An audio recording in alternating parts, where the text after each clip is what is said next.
Good morning students.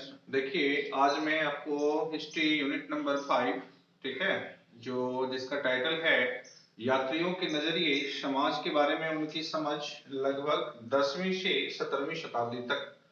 तो आज के इस चैप्टर में मुख्य रूप से हम लोग यह देखेंगे कि भारत की इस पावन भूमि पर 10वीं से 17वीं शताब्दी तक जो विदेशी यात्री आए थे, क्योंकि वह भारत भ्रमण के लिए आए हो या भारत की जो विभिन्न सांस्कृतिक अवस्था है, यहाँ की जो विभिन्न धार्मिक अवस्था है, उसके अवलोकन के लिए आए हो, तो इन यात्रियों में कई यात्री थे और मैं इस चैप्टर में इन विभिन्न यात्रियों के बारे में आपको आज बताऊंगा और मैं यह समझाने का प्रयत्न करूंगा कि आखिर ये जो यात्री आए थे उनका भारत आने का मुख्य उद्देश्य क्या था और भारत में जो उस समय सामाजिक कुरीतियां छाई हुई थी, इन सामाजिक कुरीतियों को लेकर इनके क्या विचार थे, इन्होंने कुरीतियों पर क्या अपने विचार दिए थे।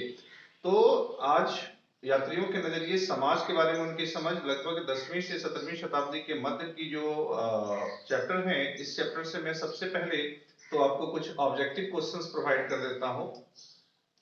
देखो, आज के कुछ ऑब्जेक्टिव क्वेश्चंस हैं। जैसे आपका पहला क्वेश्चन इस चैप्टर से आता है कि मोहम्मद गजनवी के बाद ने भारत पर कितने बार आक्रमण किए। गजनवी साहब जब आए भारत पे तो उन्होंने भारत पे कितनी बार आक्रमण किया, तो इसका आंसर आप लोग लिखोगे 17 बार। 17 टाइम में उन्होंने भारत पर आक्रमण किया था।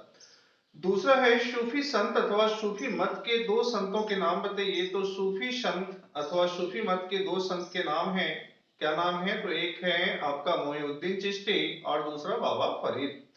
तीसरा क्वेश्चन है कि महाराष्ट्र के 3 प्रसिद्ध संतों के नाम बताइए। तो देखिए, महाराष्ट्र के जो 3 प्रसिद्ध संत थे उनके नाम निम्नलिखित हैं। कौन कौन थे, तो पहला लिखोगे आप लोग तुकाराम, दूसरा एकनाथ और तीसरा संत ज्ञानेश्वर। ठीक है। चौथा क्वेश्चन आपका आता है कि भारत के 4 प्रमुख सिलसिलों के नाम बताइए। तो भारत के 4 प्रमुख सिलसिलों के नाम निम्नलिखित हैं। कौन कौन सिलसिला है, तो पहला सिलसिला का नाम लिखोगे चिश्ती सिलसिला, दूसरा का कादरी सिलसिला, तीसरा का नक्शबंदी सिलसिला और चौथा का सुहारवर्दी सिलसिला। ये 4 सिलसिले थे। ठीक है। अब पांचवा क्वेश्चन आता है आपका कि इब्न बतूता किस देश का यात्री था। तो इब्न बतूता मोरक्को का यात्री था, वो मोरक्को से भारत आया था। छठा क्वेश्चन सबका ऑब्जेक्टिव में आता है कि अलबरूनी किस देश का यात्री था। तो अलबरूनी उज्बेकिस्तान से भारत आया था, यानी कि वह उज्बेकिस्तान का यात्री था। सातवां क्वेश्चन से बर्नियर भारत कब आया था। तो बर्नियर भारत 1656 ईस्वी में आया था।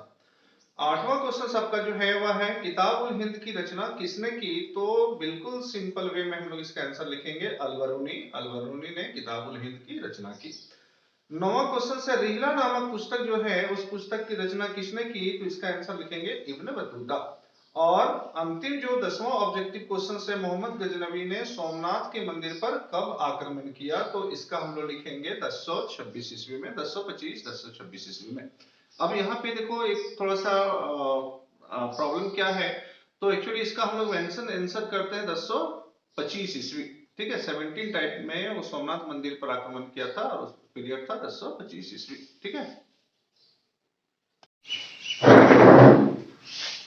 देखिए स्टूडेंट्स, आपका जो आज का रेस्ट क्वेश्चन था क्वेश्चन नंबर 11, तो 11 में क्या है आपका क्वेश्चन है कि 10वीं से 17वीं शताब्दी के बीच भारत आने वाले प्रमुख यात्री कौन कौन से थे। 10वीं से 17वीं शताब्दी के बीच भारत आने वाले प्रमुख यात्री कौन कौन से थे। तो आप इसका आंसर लिखोगे कि भारत की इस पावन भूमि को प्राचीन काल से ही सोने का चिड़िया कहा जाता था। ठीक है। क्योंकि उस समय भारत आर्थिक दृष्टिकोण से काफी समृद्ध था। ऐसी स्थिति में भारत की गौरव गाथा की चर्चाएं दूर दूर तक फैली हुई थी। इन गौरव गाथाओं से आकर्षित होकर विभिन्न यात्री यानी कि विभिन्न विदेशी यात्री भारत आए और उन्होंने भारत के विभिन्न क्षेत्रों का अवलोकन कर कई वृत्तांत की रचना की। यहाँ पे आपको पैराग्राफ चेंज कर देनी है और लिखनी है कि 10वीं से 17वीं शताब्दी के बीच भारत आने वाले प्रमुख यात्री निम्नलिखित थे। कौन कौन थे, तो सबसे पहला अलबरूनी, दूसरा बर्नियर, तीसरा अब्दुल रज्जाक, चौथा बारबोसा, पांचवा इब्न बतूता। ठीक है। रेस्ट जो आपका क्वेश्चन आता है, लिखिए क्वेश्चन आता है क्वेश्चन नंबर 12 कि मार्को पोलो कौन था। तो सिंपल में लिखिएगा कि मार्को पोलो वेनिस का यात्री था। वह 13वीं शताब्दी में भारत आया था। कहां से आया था, वो वेनिस से आया था। और कब आया था, तो 13वीं शताब्दी में वो भारत आया था।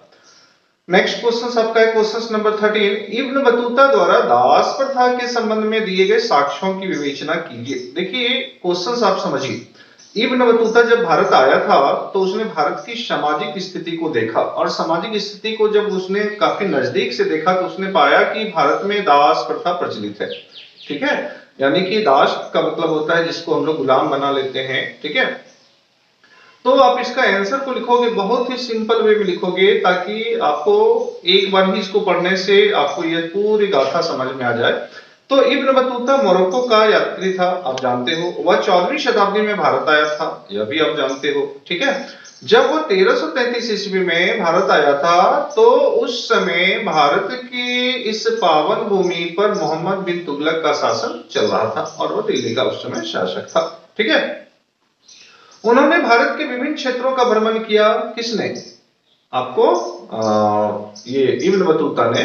उसने भारत के विभिन्न क्षेत्रों का भ्रमण किया, और भ्रमण करने के बाद उन्होंने पाया कि भारतीय समाज अंधविश्वासों और कई प्रकार की कुप्रथाओं से भरा हुआ है। उन्होंने भारतीय समाज में फैली दास प्रथा के संदर्भ में लिखा कि क्या लिखा उन्होंने? दास प्रथा के संदर्भ में कहा कि भारतीय बाजार में दासों की खरीद बिक्री भेड़ बकरी की तरह होती है। उन्होंने कहा, अपने वेदांत में लिखा कि भारत में जो दास हैं उसकी खरीद बिक्री जैसे भेड़ बकरी की होती है, उसी प्रकार उसकी खरीद बिक्री भेड़ बकरियों की तरह खरीद बिक्री होती है।